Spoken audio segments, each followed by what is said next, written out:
Hello everyone. आज का शानदार लेक्चर है ईरर से रिलेटेड और ईरर एंड मेजरमेंट का आज होगा लेक्चर नंबर 6।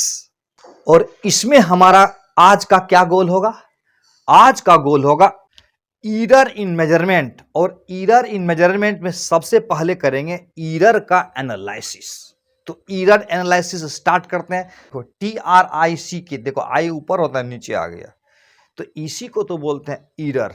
बोलता है इंसानी फितरत होता है गलती करना, और वही गलती तो हुआ ईरर। तो हम लोग जानेंगे what is error in measurement. दूसरा, how to find error in measurement. तो प्रश्न उठता है कि ईरर होता क्या है? तो कहता है कि measured value minus true value को ईरर बोलते हैं। चलो सिखाता हूं, तुमको समझाता हूं। जैसे कि तुम पटना के बाजार समिति से गया और मछली खरीदा। कितना सर? 1 केजी। मेजर्ड वैल्यू खाते हो कि नहीं खाते हो? अच्छा, तो 1 केजी खरीदा तो मेजर्ड वैल्यू कितना हुआ? 1 केजी। और घर आया तो वजन करता है तो देखता है कि 800 ग्राम ही हुआ। तो मेजर्ड वैल्यू था 1 केजी यानी 1000 ग्राम, और ट्रू वैल्यू था 800 ग्राम, यानी 200 ग्राम का ईरर आ गया। इसी को बोलेंगे हम ईरर। मतलब हमने जो मेजर किया वो वाला वैल्यू और एक्चुअली में जो है वो वाला वैल्यू, दोनों वैल्यू में जो डिफरेंस आएगा ना, उसी को बोलेंगे ईरर। लेकिन एक बात हाँ, बोलता है कि इंसानी फितरत होता है गलती करना। दुनिया में इंसान के द्वारा ऐसा कोई मेजरमेंट हो ही नहीं सकता है जो ट्रू हो, और इंसान ने ही बनाया है मशीन। तो मशीन में भी वो ताकत नहीं है कि वो एकदम ट्रू वैल्यू मेजर कर दे। यानी ट्रू वैल्यू तो मेजर किया ही नहीं जा सकता है, ना तो इंसान के द्वारा और ना ही इंसान के द्वारा बनाए गए मशीन के द्वारा। तो फिर ट्रू वैल्यू कैसे निकलेगा? तो ट्रू वैल्यू के नजदीक जा सकते हैं। कैसे? तो तुमको आगे मैं समझाऊंगा कि ये ट्रू वैल्यू आखिर निकाला कैसे जाता है। तो फिलहाल तो ट्रू वैल्यू मतलब समझ जाना कि गॉड ने बताया कि ट्रू वैल्यू है 800 ग्राम और खरीद के लाए 1000 ग्राम। तो दोनों में डिफरेंस जो आया वो हुआ 200 ग्राम का, वो हो मेरा ईरर। तो आज हम लोग ईरर में जो पढ़ाई करेंगे ना, वो क्या है वो देखो, ईरर एनालिसिस। यही आज का हमारा लेक्चर का टॉपिक रहेगा। और उसमें हम लोग स्टार्ट करते हैं यहां टाइप्स ऑफ ईरर से। ईरर कितने प्रकार का होता है? तो मैंने तुमको आसान करने के लिए सारे के सारे ईरर को 2 भाग में बांट दिया, ताकि तुमको पढ़ने में और समझने में आसानी होगी। बाकी इसी का पार्ट है। तो एक तरह का ईरर है सिस्टमेटिक ईरर, और दूसरे तरह का ईरर है रैंडम ईरर। यानी 2 ही तरह का ईरर होगा। तो अब सवाल उठता है कि सिस्टमेटिक ईरर और रैंडम ईरर दोनों में अंतर क्या है? दोनों के अंतर को मैंने इतना बखूबी ढंग से बताया हूं कि तुमको समझने में दिक्कत ही नहीं आएगी। सिर्फ 2 वर्ड है, उसी 2 वर्ड से दोनों में अंतर चल जाएगा पता। वो 2 वर्ड है cause known and cause unknown. Hi, कितना सुंदर बताए सर आप। यानी वो वाला ईरर जिसका हमको कारण पता हो, उस वाले ईरर को बोलेंगे सिस्टमेटिक ईरर, और वो वाला ईरर जिसका कारण ही नहीं पता हो, उसको बोलेंगे रैंडम ईरर। अब प्रश्न ये उठता है कि अगर इस ईरर का मुझे अगर कारण पता है तो क्या इसे रिमूव किया जा सकता है? इस ईरर का मुझे कारण ही नहीं पता है तो क्या इसे रिमूव किया जा सकता है? तो प्रश्न है कि इस सिस्टमेटिक ईरर को कैसे हम लोग हटा सकते हैं। देखो, सिस्टमेटिक ईरर वो ईरर होता है जिसका मुझे कारण पता होता है। जब कारण पता है तो उस ईरर को आप रिमूव कर सकते हो। कैसे? चलो बताता हूं कैसे। एक एग्जांपल लेते हैं। जैसे कि तुम जाते हो वेइंग मशीन पर अपना वेट मेजर करने के लिए, और जाते हो तो देखते हैं कि अरे ये वेइंग मशीन तो पहले से 1 केजी दिखा रहा है। तो अब बताओ, उस वेइंग मशीन से अपना हम मेजरमेंट करेंगे मान लेते हैं कि उस पे चढ़ गए तो 60 केजी का रीडिंग दिखा रहा है। तो अब बताओ कि तुम्हारा ट्रू रीडिंग कितना हुआ? मेजर्ड वैल्यू हुआ 1 केजी और ट्रू वैल्यू कितना होगा? तो पहले से मुझे पता था कि 1 केजी का रीडिंग दिखा रहा है। तो हम लोग बहुत समझदार होते हैं। क्या करेंगे? 60 केजी में से 1 केजी को घटा देंगे तो 59 केजी हुआ। तो ये 59 केजी ही हुआ मेरा एक्चुअल वेट। तो क्या किया मैंने? मेजर्ड वैल्यू में से ईडर को हटा दिया कि नहीं? 1 केजी को, तो ट्रू वैल्यू आ गया। इसका मतलब होता है कि मुझे अगर कारण पता था कि इसमें ईरर होने का मुख्य कारण था कि रीडिंग मशीन पहले से 1 केजी दिखा रहा था, तो हमने क्या किया? माइनस करके ईरर को हटा दिया। यानी इस तरह के ईरर का अगर मुझे जानकारी पहले से है तो उस ईरर को हम हटा सकते हैं।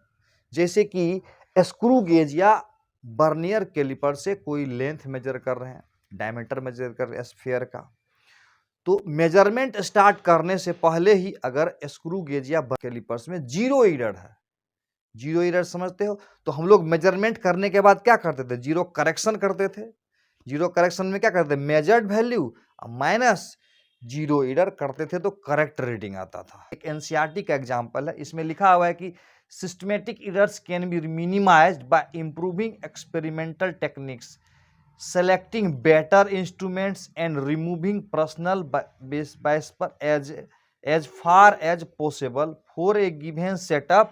These errors may be estimated to a certain extent and the necessary correction may be applied to the readings. यानी जोड़ के घटा के हम उस ईरर को हटा सकते हैं। ये अंग्रेजी पर ध्यान मत देना, मैं क्या पढ़ दिया, ठीक है। तो एनसीईआरटी में एग्जाम्पल है थर्मामीटर वाला। जैसे एक थर्मामीटर है और उस पर जो डिजाइन किया हुआ है ना, 0 1 2 3 4, जहां 100 डिग्री होना चाहिए वहां 104 डिग्री का डिजाइनिंग हो गया मान लेते हैं, और उस थर्मामीटर से वाटर का बॉइलिंग पॉइंट निकालेंगे। क्या निकालेंगे? वाटर का बॉइलिंग पॉइंट।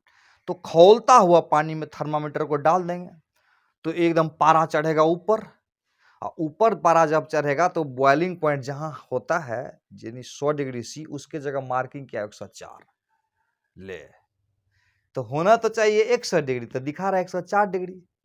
इसका मतलब हुआ मेजरमेंट में एरर है। देख कौन सा एरर हुआ? सिस्टमेटिक या रैंडम? पता था गड़बड़ क्यों हुआ? डिजाइनिंग ठीक से नहीं किया हुआ थर्मामीटर ने। तो इस तरह के एरर को बोलेंगे सिस्टमेटिक एरर, और चूंकि हमको पता है कि डिजाइनिंग गड़बड़ है थर्मामीटर में तो उस डिजाइनिंग को सही कर देंगे। तो इस तरह के एरर को बोलते हैं इंस्ट्रूमेंटल एरर, जो कि सिस्टमेटिक एरर का पार्ट है। दूसरा देखो, मानव है, आदमी है, कितना भी अच्छा से करो गलती तो हो ही जाती है। तो दिखा हुआ इम्परफेक्शन, एक्सपेरिमेंटल टेक्निक्स, प्रोसीड्योर और पर्सनल एरर्स, यानी हम जो कोई चीज का मेजरमेंट करते हैं केयरलेसनेस के वजह से मेजरमेंट में इसके बारे में बात कर रहे हैं। केयरलेसनेस के वजह से मेजरमेंट में गलती हो जाती है, ठीक से सेटिंग नहीं कर पाते हैं। इम्परफेक्शन, एक्सपेरिमेंटल टेक्निक्स और प्रोसीड्योर, जैसे आर्मपिट थर्मामीटर, मतलब आर्मपिट मतलब कांख वाला, तो इसमें जो लिखा हुआ है एनसीईआरटी का ही मैंने उठा के डाल दिया है। तो इसमें लिखा हुआ है कि जब आप मेजर करते हो ह्यूमन बॉडी का टेम्परेचर तो बोलता ऑलवेज वो एक्चुअल से कम देगा। कारण क्या होता है कि बाहरी कंडीशन जो होता है, जैसे such as changes in temperature, humidity, wind velocity वगैरह वगैरह, ये इसके कारण जो है ना रीडिंग जो है ना एक्चुअल से कम ही दिखाएगा तुम्हारा थर्मामीटर। तो इतनी लंबी कहानी नहीं जाना है, सीधा सीधी समझना है। सिस्टमेटिक एरर वो वाला एरर है जिसका मुझे कारण पता है, रैंडम एरर वो वाला एरर है जिसका मुझे कारण नहीं पता है। सिस्टमेटिक एरर का चूंकि कारण पता है तो इस तरह के एरर को रिमूव किया जा सकता है, और रैंडम एरर का कारण पता नहीं है तो क्या करेंगे देखते हैं। तो प्रश्न ये उठता है कि how to remove random error in measurement. Random error वो एरर होता है जिस एरर के बारे में मुझे पता ही नहीं कि आखिर ये एरर हुआ क्यों। तो क्या तरीका है? तो कहता है कि मेजरमेंट है ना, जैसे इसी का लेंथ नापना है तो इसका लेंथ 50 बार मेजर कर लेंगे, और 50 बार मेजर करने के बाद उसका एवरेज ले लेंगे। तो जो एवरेज वैल्यू आएगा ना उसी वैल्यू को हम ट्रू वैल्यू मानेंगे। ट्रू वैल्यू किसको मानेंगे? क्योंकि हमको पता तो है नहीं कि इसमें एरर होने का कारण क्या है, रैंडम ईरर में। तो क्या करेंगे, मेजरमेंट को क्या करेंगे, बहुत बार ले लेंगे और बहुत बार लेने के बाद जितना बार मेजरमेंट करेंगे उसका एवरेज ले लेंगे और उसी एवरेज को हम लोग ट्रू वैल्यू मानेंगे। इस तरह से इसमें ईरर को मिनिमाइज कर सकते हैं। जैसा कि लिखा हुआ है कि काउज अननोन है, तो it is not possible to remove them completely. अब देखो तो क्या होगा, it can be minimised by repeating the measurement large number of times and taking the mean of all the measurement. ये कैसे होता है, तो मान लेते हैं कि पहला बार तुमने इसका लंबाई को मेजर किया तो वो आया A1 और दूसरा बार मेजर किया तो वो आया A2, तीसरा बार किया तो A3 और ऐसे ऐसे करके n बार n टाइम्स मेजरमेंट लिए। तो n बार का सबको जोड़ दिए और n से डिवाइड कर देंगे तो मीन वैल्यू आ गया। इसी को हम लोग ट्रू वैल्यू बोलेंगे, इसी को बोलेंगे मीन वैल्यू, इसी को बोलेंगे एवरेज वैल्यू। वही मेरा रैंडम एरर को मिनिमाइज करके हुआ। क्लियर हुआ। अब हम लोग बात करेंगे मेजरमेंट का। तभी से मेजरमेंट हो रहा है, लेकिन मेजरमेंट होता क्या है वो अब समझेंगे हम लोग। तो मेजरमेंट जो होगा ना वो दो तरह का होगा। एक मेजरमेंट होगा उसको बोलेंगे एक्यूरेट मेजरमेंट और दूसरे तरह का जो मेजरमेंट होगा उसको बोलेंगे प्रिसाइज मेजरमेंट। अब दोनों में अंतर क्या है उसको देखते हैं। ये बहुत ही सिंपल और कॉम्प्लिकेटेड चीज है, बच्चे को समझ में जल्दी आता नहीं है, इसलिए ध्यान से देखेंगे हम लोग बढ़िया से। मान लेते हैं एक रॉड है और उसका हमको लंबाई निकालना। ये एक रॉड है, थोड़ा सा कलर कर देता हूं। और इस रॉड का जो एक्चुअल लेंथ है ना वो मैं मान लेता हूं 5 सेंटीमीटर। फिर प्रश्न उठता है कि एक्चुअल लेंथ 5 सेंटीमीटर है, ये किसने बताया, तो गॉड ने बताया कि 5 सेंटीमीटर है। अब यहां दो बात है, तुमने लिया रीडिंग, यहां पर है तुमने लिया रीडिंग, तुमको रीडिंग लेने दिया यहां और तुम्हारा दोस्त ने रीडिंग लिया। तुमने लिया रीडिंग और तुम्हारा दोस्त ने लिया रीडिंग, देखते हैं दोनों का रीडिंग कैसा कैसा है। तो मान लेते हैं तुमने जो रीडिंग लिया ना वो आया 5.2 सेंटीमीटर, एक बार लिया, दूसरा बार आया 5.3 सेंटीमीटर, तीसरा बार आया तो 5.1 सेंटीमीटर आया, चौथा बार रीडिंग लिया तो 5.4 सेंटीमीटर आया, पांचवा बार रीडिंग दिया तो 5 सेंटीमीटर आया। अच्छा, ये तुमने रीडिंग लिया। अब तुम्हारा दोस्त ने क्या रीडिंग लिया, देखो उसने लिया 6.110 ले लिया सेंटीमीटर, पहला बार में लिया। दूसरा बार में क्या करता है वो 6.111 सेंटीमीटर ले लेता है और तीसरा बार लेता है 6.120 सेंटीमीटर आ जा रहा है, चौथा बार ले रहा है तो 6.100 सेंटीमीटर आ जा रहा है। अच्छा, ये बात है। और एक बार और ले आता हूं, उस बार ले रहा है तो 1.05 आ रहा है। अब देखो दोनों मेजरमेंट में क्या डिफरेंस है। ये मेजरमेंट देखो क्या है, ये मेजरमेंट और ये मेजरमेंट। अच्छा देखो एक मशीन होता है आलू तोलने वाला है, सब्जी तोलने वाला, हमारा वजन करने वाला। दूसरा होता है सोना मेजर करने वाला।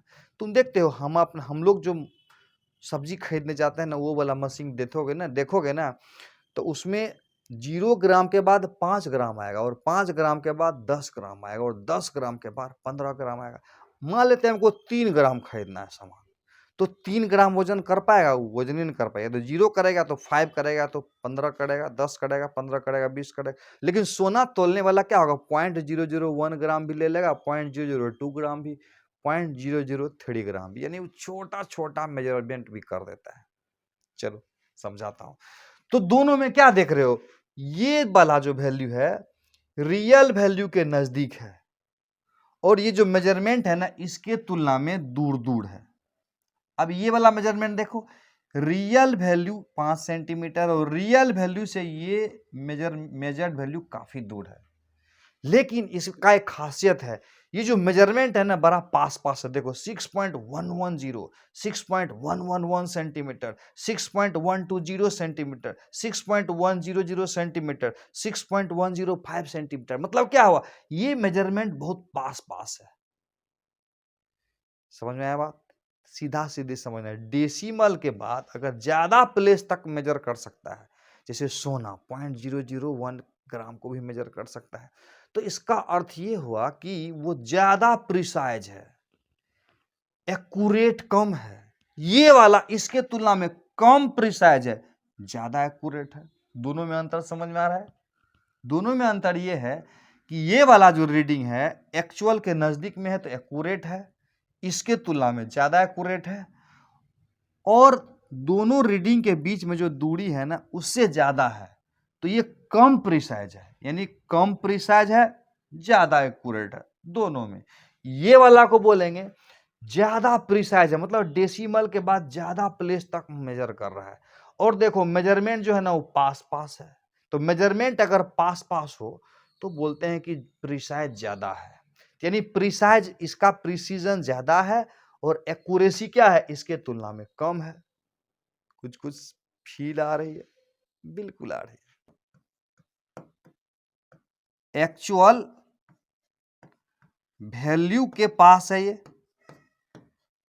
और ये क्या है एक्चुअल वैल्यू से दूर है, लेकिन मेजरमेंट क्लोज क्लोज है, आपस में तो क्लोज है पर रियल वैल्यू से दूर है। रियल वैल्यू से दूर है ना। चलो इतना बात समझ में आ गया। तो क्वेश्चन है कि क्या ये मेजरमेंट प्रिसाइज है, तो बोलेंगे नहीं। क्या ये मेजरमेंट एक्यूरेट है, तो बोलेंगे नहीं। क्या ये मेजरमेंट प्रिसाइज है, यस। क्या ये मेजरमेंट एक्यूरेट है, यस। दोनों में तुलनात्मक बात है, सीधा सीधी बोलेंगे ये वाला जो मेजरमेंट है मोर एक्यूरेट है, लेस प्रिसाइज है इन दोनों में। ये वाला जो मेजरमेंट है मोर प्रिसाइज है, लेस एक्यूरेट है। बात समझ में आई? प्रिसीजन का मतलब हुआ डेसिमल के बाद ज्यादा प्लेस मेजर करेगा तो ज्यादा प्रिसाइज होगा। क्या ऐसा हो सकता है कि मेजरमेंट क्लोज भी हो, यानी मेजरमेंट एक्यूरेट भी हो और प्रिसाइज भी हो? ऐसा हो सकता है क्या? चलो एक एग्जांपल से समझते हैं।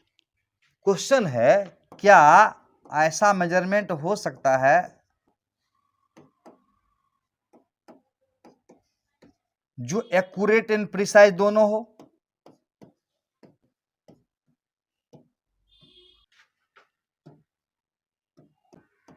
तो देखो इसका आंसर देने से पहले एक एग्जांपल लेते हैं।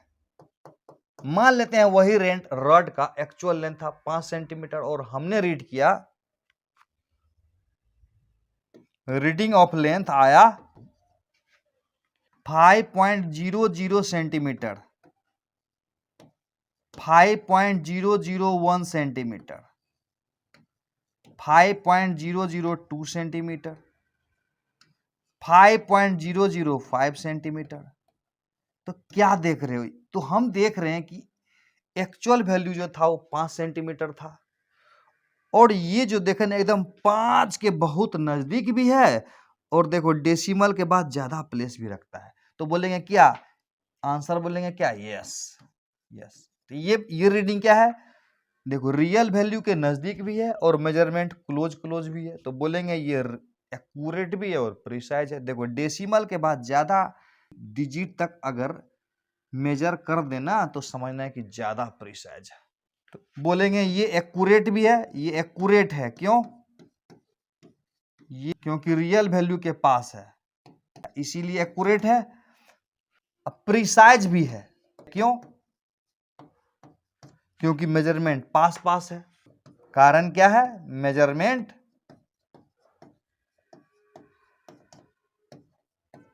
पास पास है।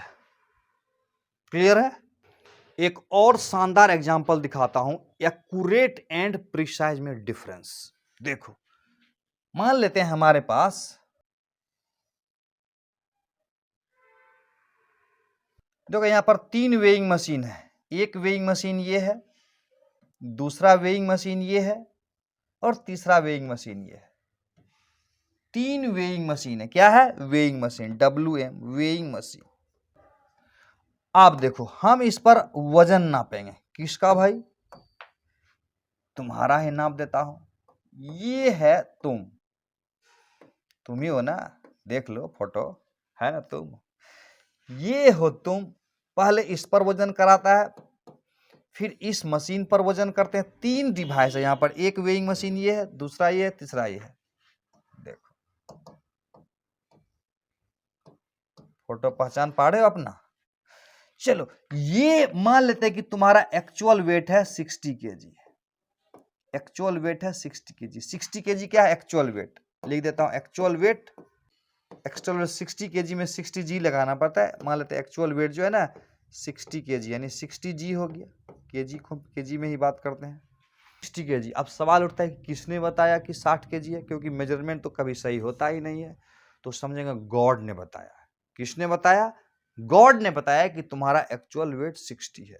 अब हमारे पास 2 मशीन है, ये मशीन है पहला वाला, ये एक मशीन हुआ, इसने वजन किया कितना 60 केजी, और ये इसका एक्चुअल वेट है मान लेते हैं। अब अगर इस वेइंग मशीन पर खुद को डालते हैं तो देखते हैं कि अरे वजन तो हुआ 60.3 केजी। एक बार मेजर किए तो ये आया, दूसरा बार मेजर करते हैं तो इसमें 2-3 बार करते हैं। एक बार करते हैं तो 60.4 केजी आ रहा है, एक बार और करते हैं तो 60.5 केजी आ रहा है। अच्छा, इस एक बार और कर देते हैं तो 60.6 केजी आ रहा है। और इस पर जब हम मेजर करते हैं तो ये आ रहा है 61.125 केजी। एक बार मेजर करते तो ये आता है, और दूसरा बार मेजर करते हैं 61.120 केजी आ जा रहा है। तीसरा बार मेजर कर रहे हैं तो 61.125 आ जा रहा है।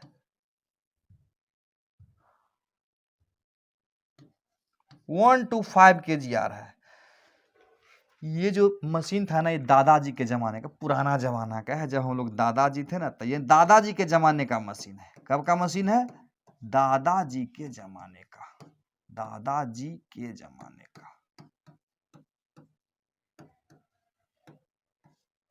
दादाजी के जमाने का मतलब क्या हुआ, ये जो मशीन है ना, यानी या तो 0.3 केजी नापेगा, या तो 0.4 केजी नापेगा, या तो 0.5 केजी। इन दोनों के बीच का रीडिंग नहीं दे रहा है, यानी इसका रीडिंग जो है ना दूर दूर है। यानी 60.3 के बाद 60.4 आ गया, काफ़ी दूर है। यानी 0.1 केजी का अंतर, यानी 100 ग्राम का अंतर है। 0.1 केजी का अंतर है। यहां पर देखो कितना का अंतर है, 61.125 और ये 60.12, यानी 0.005 केजी का अंतर है। बहुत छोटा सा अंतर है, यानी ये वाला मेजरमेंट पास पास है। तो क्या बोलेंगे, बोलेंगे ये जो मशीन है ना मोर प्रिसाइज मेजरमेंट देता है इसके तुलना में। यानी दोनों मशीन में अगर बात करें तो ज्यादा प्रिसाइज मेजरमेंट कौन दे रहा है, ये दे रहा है। लग रहा है सोना तोलने वाला ये वेइंग मशीन है। सोना में तोलने वाला में क्या होता है, 0.00 को भी मेजर कर देगा, लेकिन जो आलू खरीदने जाते हैं उसमें 0.00 को मेजर नहीं करेगा, उसमें 5 ग्राम 10 ग्राम 20 ग्राम को मेजर करेगा। तो इसका मतलब बहुत नजदीक नजदीक मेजरमेंट दे रहा है, तो इसको बोलेंगे ज्यादा प्रिसाइज है इससे तुलना में। ये कम प्रिसाइज है, ये ज्यादा प्रिसाइज है। एक्यूरेट ज्यादा कौन है, तो देखो एक्चुअल वैल्यू गॉड ने बताया, किसने बताया, गॉड ने बताया। तो एक्चुअल में तो 60 है, देखो ये 60 के करीब है, तो बोलेंगे ये एक्यूरेट है। प्रिसाइज ज्यादा एक्यूरेट है, प्रिसाइज कम है। इसको क्या बोलेंगे, तुलनात्मक बात करते हैं। तो इसको बोलेंगे कि ये ज्यादा प्रिसाइज है और एक्यूरेट कम है, यानी एक्यूरेट कम है लेकिन नजदीक नजदीक रीडिंग देता है। तो इसका मतलब ये मत समझना है कि जो प्रिसाइज ज्यादा होगा वो एक्यूरेट देगा, यानी एक्यूरेट से दूर है लेकिन नजदीक नजदीक नजदीक रीडिंग दिखा रहा है मशीन। तो इसका मतलब बोलेंगे प्रिसाइज ज्यादा है लेकिन एक्यूरेट नहीं है। इसका एक्यूरेट देने का मतलब प्रिसाइज, यानी एक्यूरेट और प्रिसाइज को एक दूसरे से कोई मतलब नहीं है, वो तो वेइंग मशीन पर डिपेंड करेगा कि किस तरह का मेजरमेंट दिखा रहा है। यानी डेसिमल के बाद ज्यादा डिजिट तक अगर जा रहा है तो ज्यादा प्रिसाइज है, कम डिजिट तक ज्यादा कम प्रिसाइज है। क्लियर है। एक क्वेश्चन बना के देखते हैं, बहुत इंपॉर्टेंट क्वेश्चन है, तुरंत बना लोगे तुम। ये बहुत ही खूबसूरत और शानदार सवाल है। देखो कहता which of the following is the most precise instrument for measuring length. Most precise क्या देखना है हमको, मोस्ट प्रिसाइज में हमको ये देखना है कि किसका लिस्ट काउंट कम है। लिस्ट काउंट मतलब कम से कम जो नाप सकता है ना, वो कौन कम से कम ज्यादा नाप सकता है। तो बोलता है metre rod of least count 0.1 centimetre. दूसरा है vernier callipers of least quantity, यानी ये मिनिमम इतना नाप सकता है और ये मिनिमम इतना नाप सकता है और ये मिनिमम, यानी ये तो लग रहा है सोना तौलने वाला है।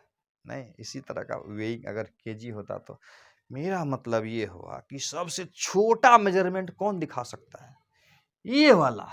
तो जो सबसे छोटा मेजरमेंट दिखा सकता है उसको क्या बोलेंगे, मोर प्रिसाइज।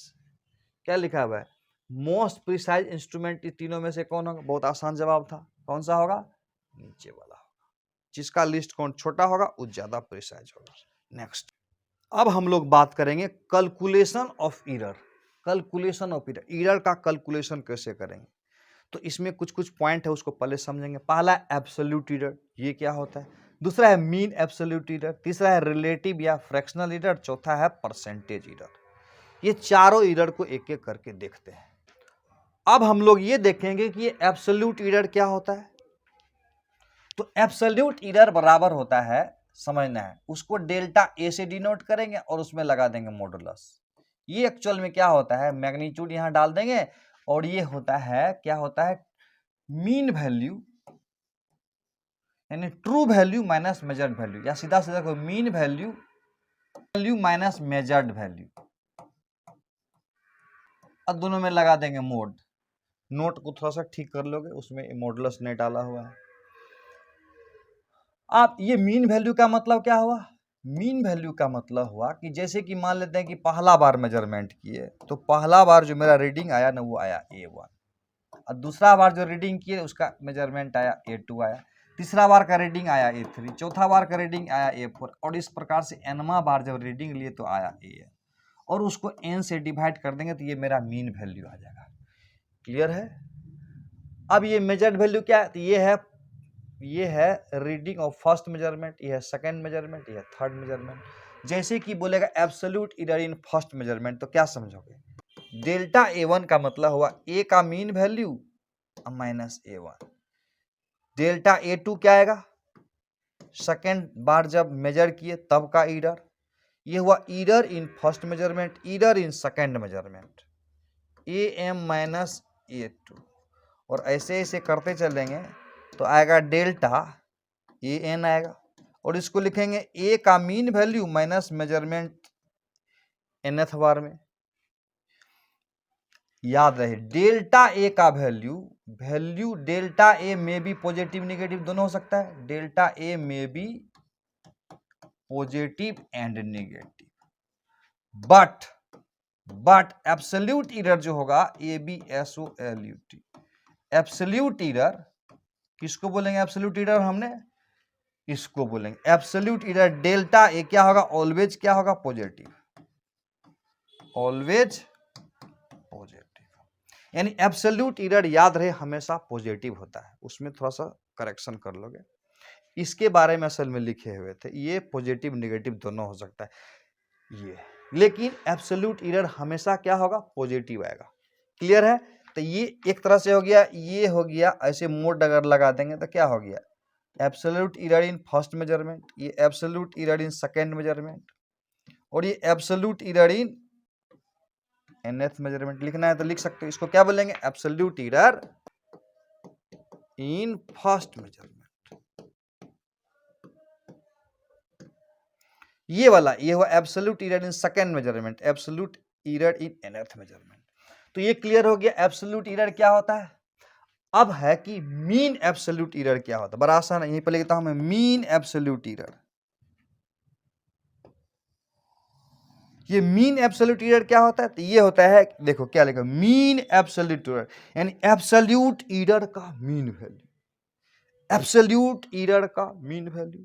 तो एब्सोल्यूट एरर क्या है, पहला बार में ये आया डेल्टा A1 उसका मॉडुलस ले लेंगे, डेल्टा A2 उसका मॉडुलस ले लेंगे, ऐसे ऐसे करके, और डेल्टा AN इसका मैग्नीट्यूड लेंगे। तो ये हुआ ऐसे करके, अगर n से भगा दे देंगे तो क्या हुआ, ये एब्सोल्यूट एरर का मीन वैल्यू हुआ। इसी को बोलेंगे मीन एब्सोल्यूट एरर, मतलब एब्सोल्यूट एरर का मीन वैल्यू। बड़ा आसान है। तो हमने क्या बताया, एब्सोल्यूट एरर बताया, mean value minus measure value का मॉडुलस, उसके बाद मीन एब्सोल्यूट एरर ये भी बताया, अब बात करेंगे fractional error and percentage error. Final result of measurement, final result of measurement.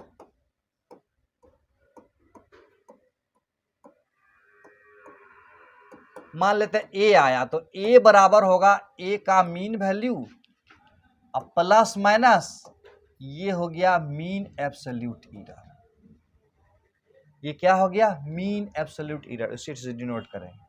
इसको क्या बोलेंगे? Mean value. इसको क्या बोलेंगे? Mean absolute error. यानी इसको बोलेंगे, एक एक करके समझाता। ये वाला तो समझ गया क्या है। इसको बोलेंगे मीन वैल्यू, या इसी को हम लोग बोलेंगे एक्चुअल वैल्यू।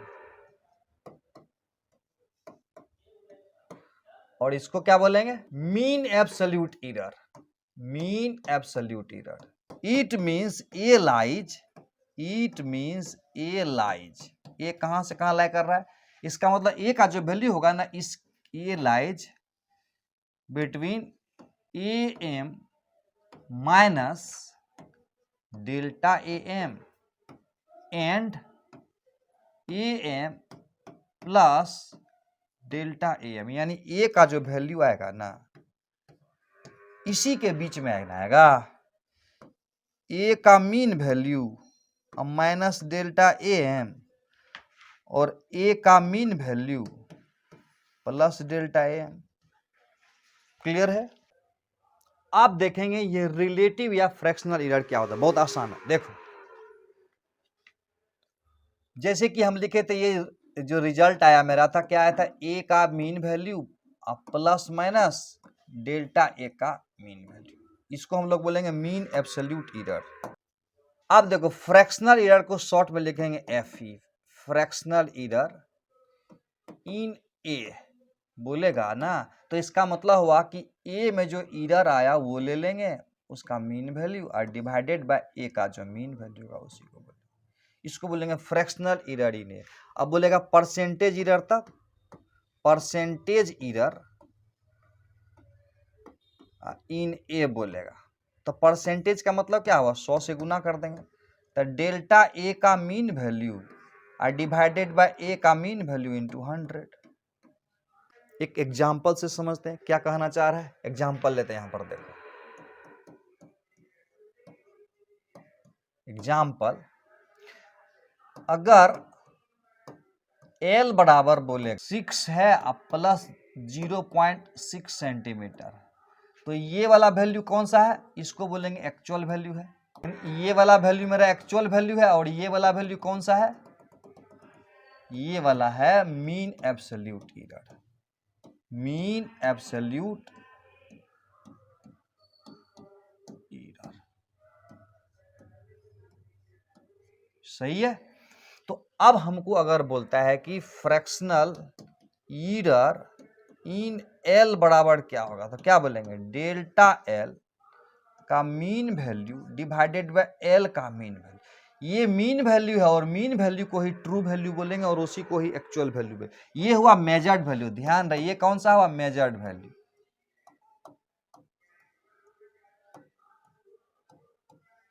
ये वाला हुआ मेजर वैल्यू, ये असली काम का चीज है। ये वाला हुआ मेरा मेजर्ड वैल्यू, ये वाला हुआ मेरा मेजर्ड वैल्यू, ये मेरा हुआ ट्रू वैल्यू, ये हुआ एरर। तो एरर बाय ट्रू वैल्यू बराबर फ्रैक्शनल एरर।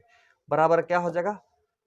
फ्रैक्शनल, इसका मतलब हुआ 0.6 डिवाइडेड बाय 6, यानी 0.1 आएगा। इसका कोई यूनिट नहीं होता है। अब बोलेगा percentage error in A, percentage error in L, percentage error in L बराबर क्या होगा? डेल्टा एल बाय एल, ये मीन वैल्यू है, इंटू 100 करेंगे तो परसेंटेज एरर आ जाएगा, और इसका मान ऑलरेडी आ चुका है 0.1 इंटू 100 कर देंगे, तो इसका मतलब हुआ 10%। मजा आ रहा है? इस छोटा सा सवाल का आंसर दो। तो fractional error in L, fractional error क्या होगा? आंसर दो, वीडियो को पॉज करके बनाओ। फ्रैक्शनल एरर इन एल बराबर,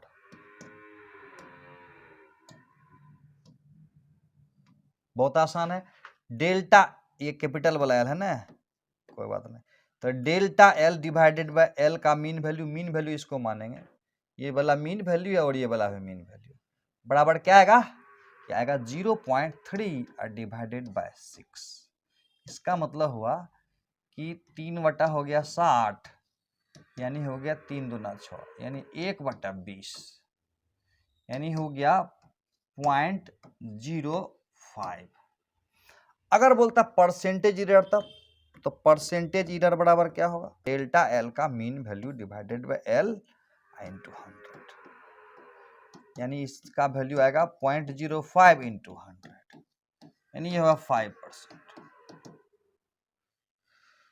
तो length of rod in percent, ये थोड़ा कम पॉपुलर है, ये बड़ा अच्छा है। कहते हैं रड का लंबाई बताओ परसेंटेज में, बहुत आसान है। अगर ना एल बराबर 6 सेंटीमीटर तो था ही, यहाँ पर हम यहाँ पर प्लस माइनस देना है हमेशा।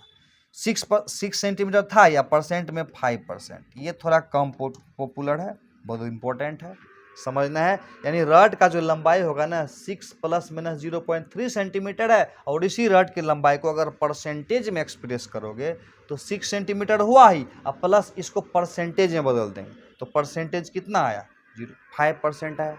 ये हुआ आंसर। वीडियो को पहले पॉज करके खुद से ट्राई करोगे और बनाओगे, तो देखते हैं, मैं बना के देखता हूं, पॉज करके रखना। मीन वैल्यू ऑफ डायमीटर क्या होगा, डायमीटर का मीन वैल्यू, ए मीन निकाल देते हैं पहले, क्या आएगा देखो तो 6.1 आया, और दूसरा बार 6.2, थर्ड बार में कितना आया 6.3, फोर्थ बार में कितना आया 6.0, और फिफ्थ बार में क्या आया 6.4। ये डिफरेंट मेजरमेंट है, और उसका हमको 5 से भागा दे देंगे तो मीन वैल्यू आ जाएगा। तो कितना आएगा मीन वैल्यू देखो, तो ये 1 2 1 3 3 6 4 10, शून्य आ गया, बच गया 1, 6 6 12 6 18 6 24 36 और 1 31, 31/5, और ये बराबर कितना हो जाएगा 5 × 6 30, अब बच गया 1, 6.2 सेंटीमीटर। ये मेरा हुआ मीन वैल्यू, पहला करेक्ट क्लियर हो गया। अब कहते हैं absolute error in each measurement, absolute error in each measurement. देखो ये डेल्टा A1 को बोलेंगे absolute error in each measurement, ये absolute error in first measurement, ये वाला निकाल रहे हैं। Absolute error in first measurement बराबर क्या होगा, ए का मीन वैल्यू माइनस ये A1, मतलब हुआ 6.2 माइनस A1 बराबर होगा 6.1, इसका मतलब होगा 0.1 सेंटीमीटर होगा। Absolute error in first measurement इसको बोलेंगे, क्या बोलेंगे, absolute error in first measurement. उसी प्रकार से डेल्टा A2 निकाल देंगे, ए का मीन वैल्यू माइनस A2 कर देंगे, बराबर क्या आएगा 6.2 माइनस सेकेंड बार में 6.2 था, तो ये आ गया 0 centimetre. Absolute error in third measurement, इसको मॉडुलस भी लगाना होता है, ए का मीन वैल्यू A3 बराबर हो जाएगा 6.2 माइनस 6.3 बराबर माइनस 0.1 सेंटीमीटर। ये थर्ड में हो गया absolute error in third measurement. Absolute error in fourth measurement क्या होगा, ए का मीन वैल्यू माइनस फोर्थ बार जो मेजरमेंट आया उसका वैल्यू 6.0, नहीं ये गलती लिख दिया था, 6.1 के बाद 6.2 था, 6.1 6.2, अच्छा 6.3 6.0 है, ए का मीन वैल्यू है 6.2 और माइनस 6.0, इसका मतलब 0.2 सेंटीमीटर। फिर absolute error in fifth measurement, a का mean value minus A5, 6.2 minus last में कितना आया 6.4 आया, इसका मतलब माइनस 0.2 सेंटीमीटर। दूसरा क्लियर हो गया। तीसरा है मीन एब्सोल्यूट एरर, बहुत आसान है, मीन एब्सोल्यूट एरर यानी एब्सोल्यूट एरर का मीन वैल्यू, बहुत आसान है। क्या करेंगे, सबको जोड़ देंगे, delta A1 plus delta A2, तो समझ में आ गया होगा, और ऐसे ऐसे करके पांचों बार का ले लें और डिवाइड कर दें कितना से 5 से, तो बराबर कितना आएगा, फर्स्ट बार में कितना है 0.1, 0.1, सेकेंड बार में 0, और थर्ड बार में मॉडुलस लेंगे तो माइनस प्लस हो जाएगा 0.1, चौथा में हो जाएगा 0.2, अब पांचवा में हो जाएगा 0.2। मॉडुलस लेना है, ध्यान रखें, नाम है मीन एब्सोल्यूट एरर। ये वाला मेरा एब्सोल्यूट एरर है, पता है कि नहीं, ये वाला एब्सोल्यूट एरर मतलब क्या, मॉडुलस। एब्सोल्यूट एरर का मतलब मॉडुलस, समझ गया, ये सब कर लोगे।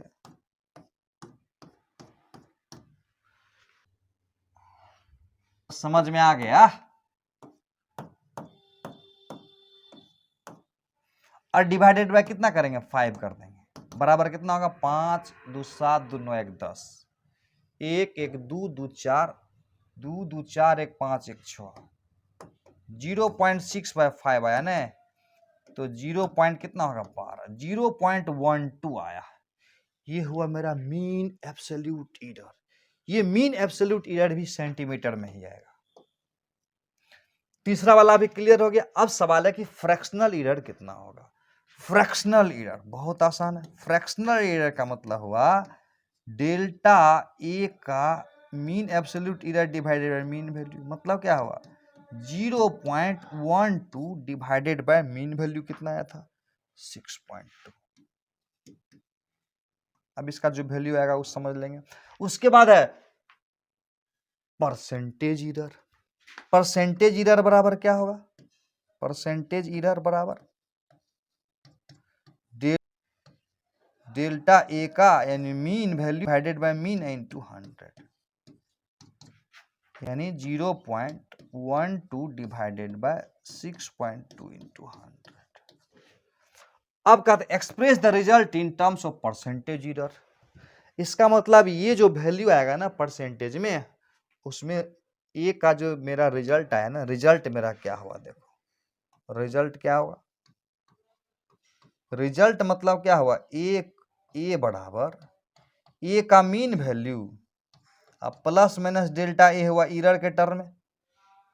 ये मेरा फाइनल रिजल्ट हुआ, ए का मीन वैल्यू n2 हो गया, उसका एरर हो गया। ये क्या हुआ, एरर।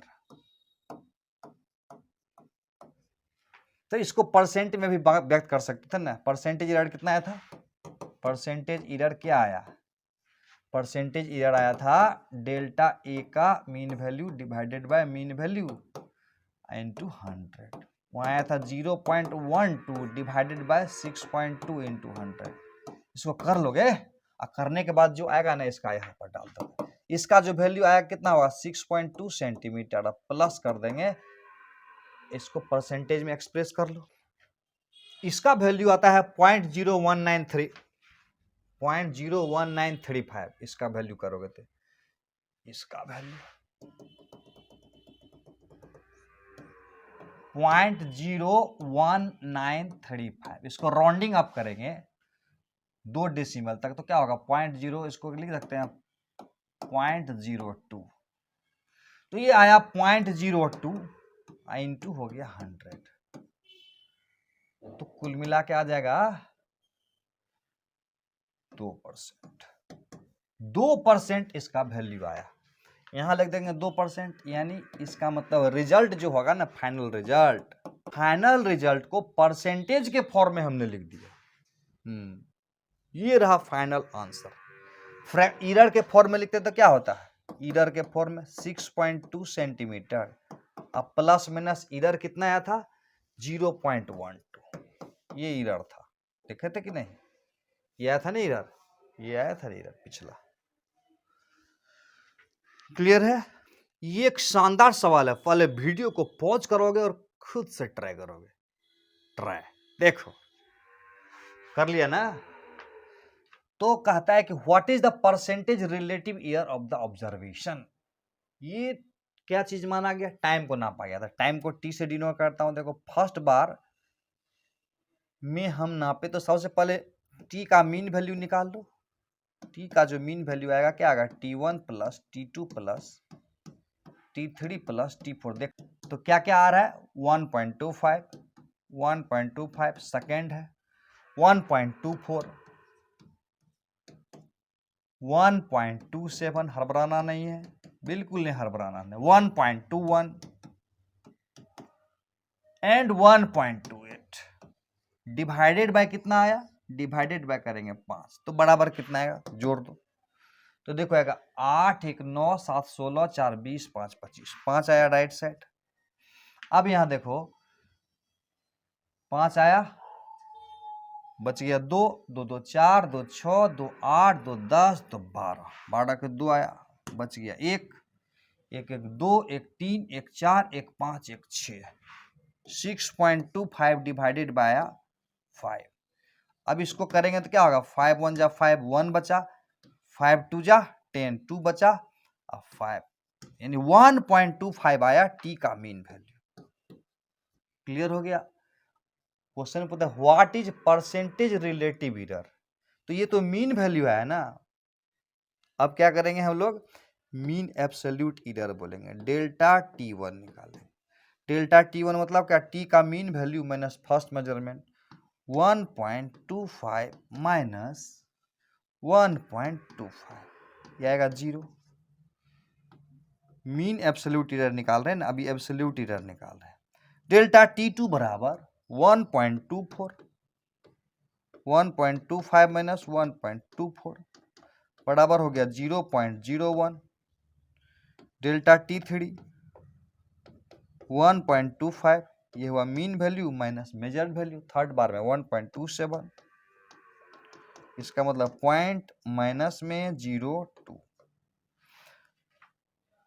थर्ड के बाद फोर्थ बार निकाल देता हूं। फोर्थ बार में क्या आया, टी का मीन वैल्यू 1.25 माइनस हो जाएगा थर्ड वाला में, फोर्थ वाला मेजरमेंट 1.21 कुल मिला के आ जाएगा 0.04।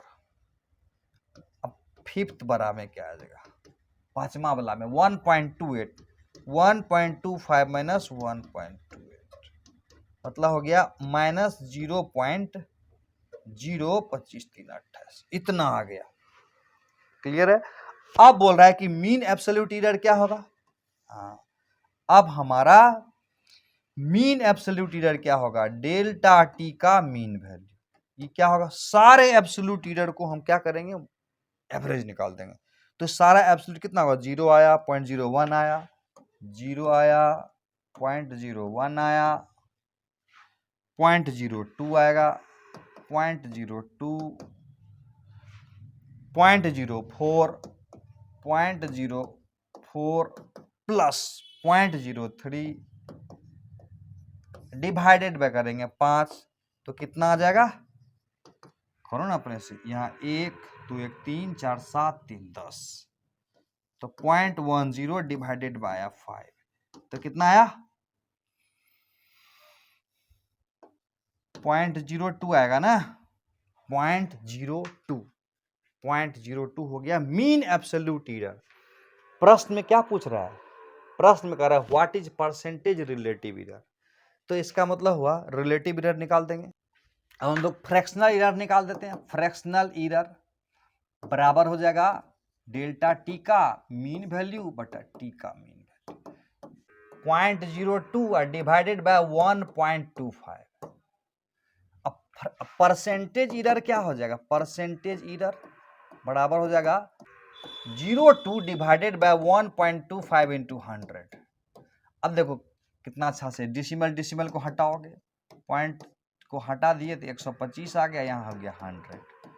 अब देखो 25 गुना 400 और 25 गुना 5 तो 4 दूना 8 आ गया, ऊपर में 8/5 आया, 8/5 आया तो इसका मतलब हुआ 1.6% तो आंसर कौन सा होगा, तो आंसर कौन होगा 1.6% वाला। नेक्स्ट एक क्वेश्चन है जो एम्स में पूछा हुआ, उसको खुद से ट्राई करो। तो देखो इस सवाल को खुद से ट्राई करोगे, इसका आंसर आएगा बी, पहले मैं बता दिया, खुद से बनाओगे वीडियो पॉज करके, अगर आंसर आ जाए तो व्हाट्सएप पर भेज देना, ठीक है। बाय। नेक्स्ट क्लास में तुमको ये एरर ट्रिक बताऊंगा।